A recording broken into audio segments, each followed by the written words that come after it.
Hey everybody, and welcome back to Retro Wednesday. In fact, the first new episode of Retro Wednesday in 2025. Yes, the vacation is finally over and we are back in the swing of making new content. And speaking of new content, today we're going to be taking a look at the Legend of Zelda Collector's Edition for the Nintendo Gamecube. So without any further introduction, let's hop right into this.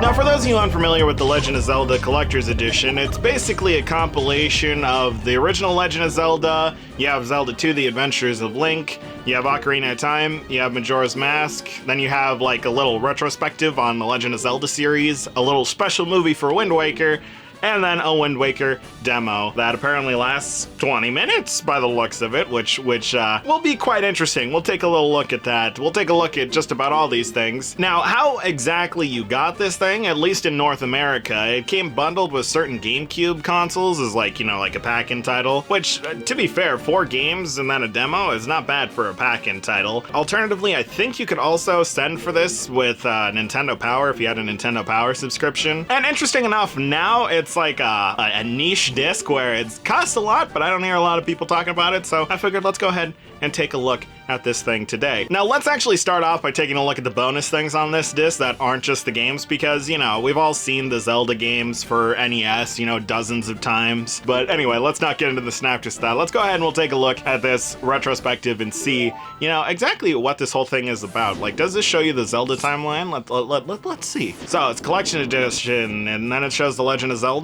Okay, we got some lovely NES stuff. This looks like it was captured via composite, because it's a little blurry. I mean, we'll go ahead and we'll take a look at these on the GameCube and see how good they look. Oh, okay, so it shows, what is that, Link to the Past, which is funny, because that's not even part of this compilation. That would actually be really cool if Link to the Past was on here, too. Yeah, actually, if you think about it, instead of them doing, like, the both N64 games and the NES games, they should have done, like, maybe taken out Zelda 2 and threw, Link to the Past in there, and then maybe did Link's Awakening instead of one of the N64 games. I know that which one's better is a little decisive amongst the community. I, myself, personally have not played them, so I can't really attest to which one should be on here or not, but I'll go ahead and let you guys debate that in the comments. So, if you had to axe one of the N64 Zelda games from this compilation, either Majora's Mask or Ocarina of Time, which one would it be and why?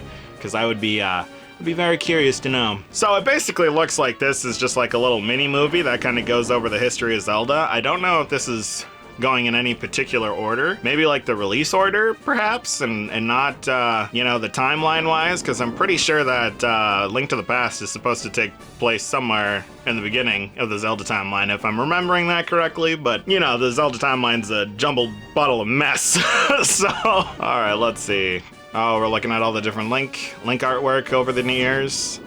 And then that's kind of the end of that. Okay, so I guess that little video is basically just, here's the history of Zelda. Let's look at all the different games they had, back in the day, and then kind of go on from that. Not really much of a retrospective. I mean, comparing this to the Metroid Prime 2 bonus disc that you could get, I would say that I like the timeline that was in the bonus disc for Metroid Prime 2 a little more than this retrospective, because, I mean, really, this was just a compilation of video clips. They didn't even really give you any dialogue or insight in it, and I'm pretty sure that wasn't in any particular order, other than, like maybe the release order. But let's go ahead and we'll take a look at this Wind Waker special movie. I'm sure that this is, somewhere on the internet before, but I don't actually recall watching this, so people did not like the art style of this, but, I mean, to be honest, the Toon art style is the one that's lasted the longest, because if they did end up going, a little more realistic for this GameCube release, it would have kind of looked, not that good. I mean, it would still kind of have like its own art style, but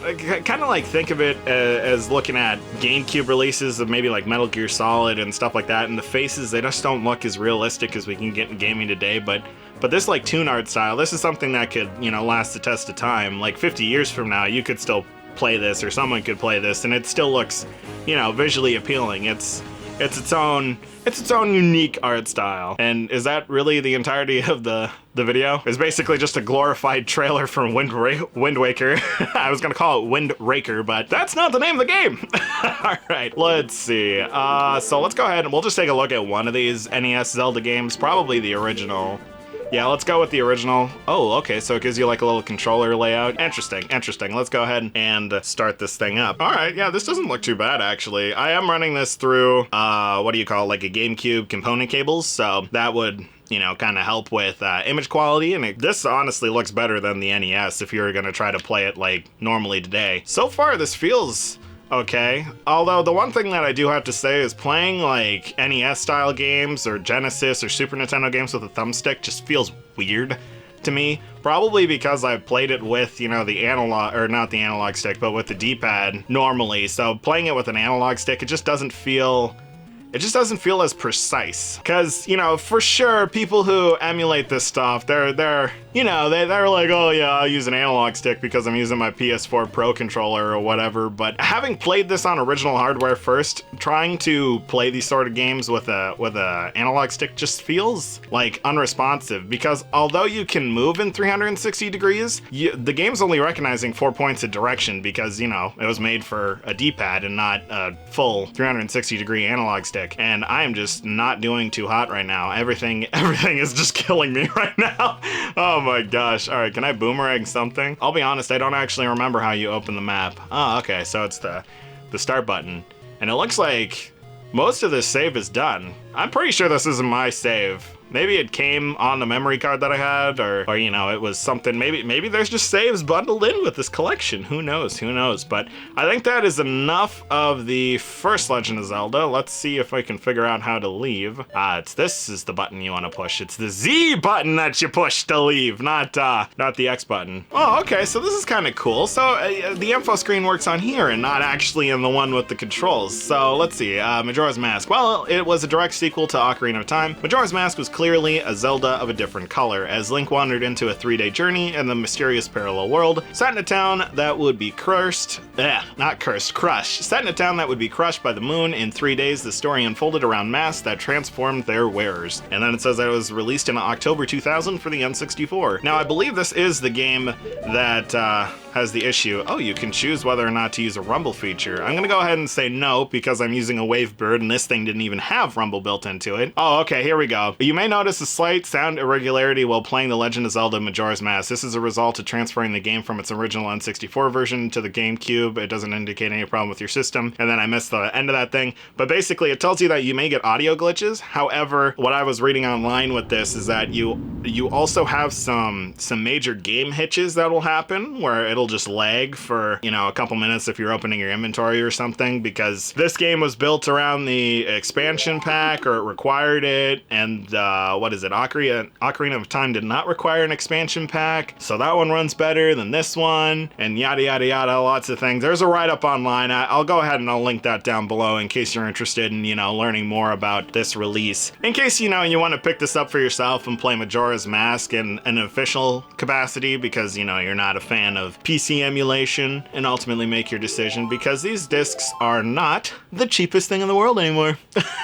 Okay, let's see. So file 1, file 2, there's no file to copy. I mean, I can say right off the bat, it doesn't actually look that bad for this being transferred from the, you know, the N64 over to the GameCube. It looks pretty good for an N64 game. So let's go ahead and we'll just start this thing up. In the land of Hyrule, there echoes a legend held clearly by the royal family, and then I did not read all that. Anyway, a boy who, after battling evil and saving Hyrule, crept away from the land that made him a legend. It's really funny, too, that this is called The Legend of Zelda, but then you primarily play as Link. So it's like it should almost be The Legend of Link, the hero of Hyrule. Oh, there you go. See, that could be an interesting title for a game. There is a lot of text. Oh my gosh. All right, now, you know, us here at the network, we're not super big on stories, and unfortunately it does not look like I can skip this cutscene, so I'm gonna go ahead and jump forward to, you know, after this thing is done, so that we can get a good look at the gameplay and how this thing, you know, runs on the GameCube. All right, here we are into some actual gameplay. We're chasing after the thief who stole my ocarina and my horse. Okay, so the game doesn't seem to be running too bad. It definitely is not running at a full 60 FPS, I can tell you that right off the bat. It feels almost like it's running at maybe 15. I mean, it feels responsive enough to play, but then again, you know, you really aren't getting that much more on the N64, let's be real. The N64 game probably ran at about 20, so, you know, you're a little under that of the N64, but overall, it's close enough. Yeah, I mean, overall, I would definitely say that this isn't the worst way to play Majora's Mask, although, you know, we're only about a couple minutes into it. Maybe later it's a little more unplayable, but again, I'm gonna go ahead and I'll link to the master document about everyone who's tested this thing, you know, to every end in the full comparison between this version and the version for the N64. But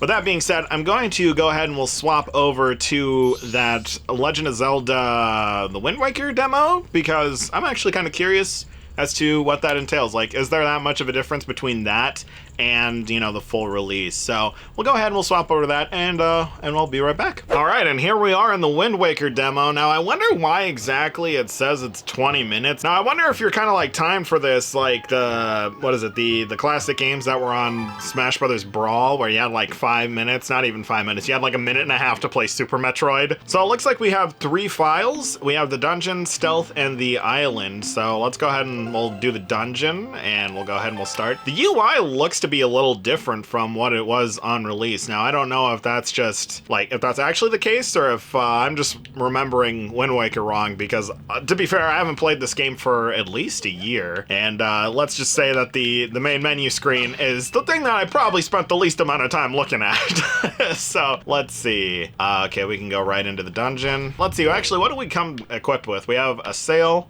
we have the Wind Waker, we have a spoils bag, a delivery bag, and an empty bottle. Nice, they couldn't even give you a fairy in the bottle. Oh, okay, we got some dudes coming in. Wow, these guys look just like the ones that are inside of, what is it, Breath of the Wild. Like, to a T. That's kind of funny. I wonder if they used this game for inspiration when making Breath of the Wild. Like, did they take some of the design philosophies from Wind Waker and use that when they were designing the enemies? Possibly. My guess is that I'm supposed to light the other torch on fire in order to open the door. Is there like a piece of wood that I can pick up somewhere, perhaps? Is that something that I may have access to? Ah, okay. All right, now can I take this stick and then light it on fire, perhaps? And then maybe that's what I use in order to light the other candles? I'll be honest, it has been quite some time. Oh, yeah, there we go. That ended up lighting it. And then can I use that to touch these? Yeah, there we go. Had to use the weapon stick. Or the weapon stick. Had to use the enemy's stick. Can I drop this now? All right, perfect. All right, and then if I open this castle, and by castle I mean chest. Oh my god, I can barely get in front of the chest. There we go. All right, and that is the small key that I can use to open the door. There we go. As I said, it was quite some time since the last time I played this, so I know for a fact I've done this dungeon before, because I do remember it from my time playing Wind Waker. Okay, let's continue along our little castle adventure, see if we can't find anything too fancy in here. I think in the full release you actually get a bow during this step, because I remember being able to bow those guys and not having to, you know, hit them with the sword. I don't know. I could be wrong with that. Again, it's been a while, but I'm pretty sure I had a bow, because I don't remember trying to hit those bats with the sword. Oh yeah, this thing. Is this where you had to like find the guy in a chest? Or not in a chest, but in one of these pots? Or did I have to pick the pot up and use it to cool the lava? Yep, that's what it was. Look, and it's all slowly coming back to me at this point. Okay, so let's go ahead and is that still there? It is still there. Oh, and of course I jumped right in the lava. How I jumped from that cliff to the lava, I will not understand. All right, let's go ahead and we'll grab ourselves another little water jug. Toss this thing in there. And we'll go boop and boop. And then we'll go ahead and we'll climb up this thing. Now, we're still gonna need to find a key. Oh, that was cute. Now, after I was so rudely interrupted, what I was saying is I think we need to get a key for that other door. Pretty sure we need a key for that other door. Well, I guess we'll just keep our eyes peeled and see if we can get one. What's over here? Oh, I guess we gotta fight this guy instead. All right, that was pretty easy. That was pretty quick. Not a problem. Barely an inconvenience. We got that back. What is this? What is this? Oh, okay, so you can like time it and then you'll get different loot? I don't remember that being in the final game. And is this kind of a dead end? Like, how am I supposed to get past this thing? I'm not gonna be able to like blow that up, unfortunately. And I don't think I need to use the Wind Waker because I don't know any of the songs. Huh. Interesting. Okay, yeah, no, I'm completely at a loss for what I'm supposed to do here. Anyway, we're just about out of time, so with that, thank you guys so much for watching. If you enjoyed, remember to drop a like and make that subscribe button glow so that you don't miss any future episodes of Retro Wednesday. And if you have any suggestions for games you'd like us to take a look at, be sure to leave it down in the comments or pitch it at our official Discord server, link down below in case you're interested in stopping by. And with that, I'll see you in the next one.